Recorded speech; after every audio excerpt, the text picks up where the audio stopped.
In the city of Chicago, one cold, dark night, a blizzard was setting in. A little boy was selling newspapers on the corner, and the people were passing by, trying to hurry to their warm homes where they'd be out of the cold. The little boy was so cold that he wasn't selling many papers.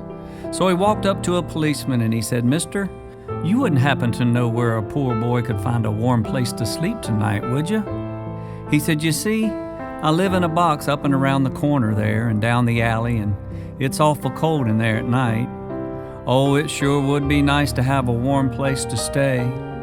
The policeman looked down at the little boy and he said, "Son, you go down the street to that big white house, you knock on the door, and when they come to the door, you just say, 'John 3:16, and they'll let you in."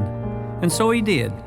He walked up the steps to the door and he knocked, and a lady came to the door and he looked up and said, "John 3:16, and the lady said, "Come on in, son." She took him in and set him down in a stick-bottom rocker in front of a big old fireplace. And then she went off.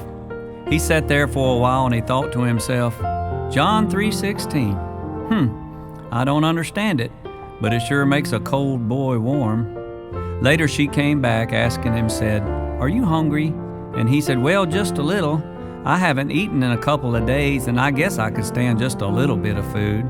So she took him into the kitchen and she set him down to a table full of food, and he ate until he couldn't eat any more. And he thought to himself again, "John 3:16, boy, I sure don't understand it, but it sure makes a hungry boy full." She took him off upstairs to a bathroom with a big old bathtub full of warm water, and he soaked for a while, and as he soaked, he thought to himself, "John 3:16, I sure don't understand it, but it sure makes a dirty boy clean." You know, I've not had a bath like this my whole life. The only bath I ever had was when I stood in front of a big old fire hydrant when they flushed it out. Well, the lady came back in and she got him and took him and tucked him into a big old feather bed. And she pulled the covers up around his neck and kissed him good night and turned out the lights. And as he looked out the window that night with the snow coming down, it was so cold and dark outside, he thought to himself, "My, John 3:16, I don't understand it, but it sure makes a tired boy rested."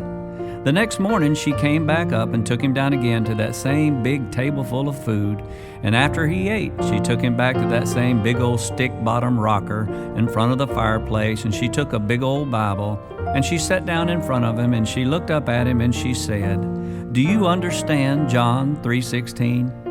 He said, "No, ma'am, I don't. The first time I heard it was last night when the policeman taught me how to use it." Then she opened the Bible to John 3:16, and right then she began to explain to him about Jesus, how he was born, how he lived, how he died, and how he rose from the dead.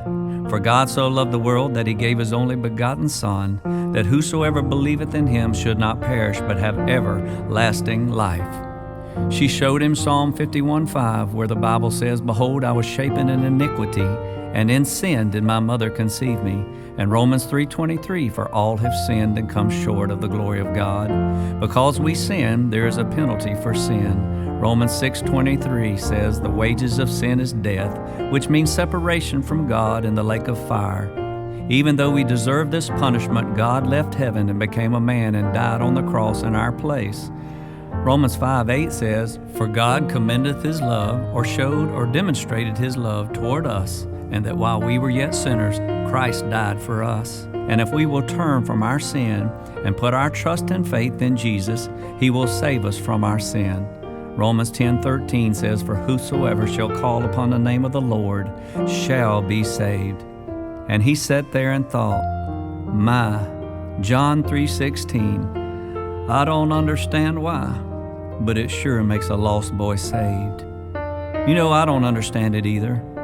How God would be willing to send his Son to die for me, and how Jesus would agree to do such a thing. No, I don't understand it either, but you know, it sure does make this lost boy saved.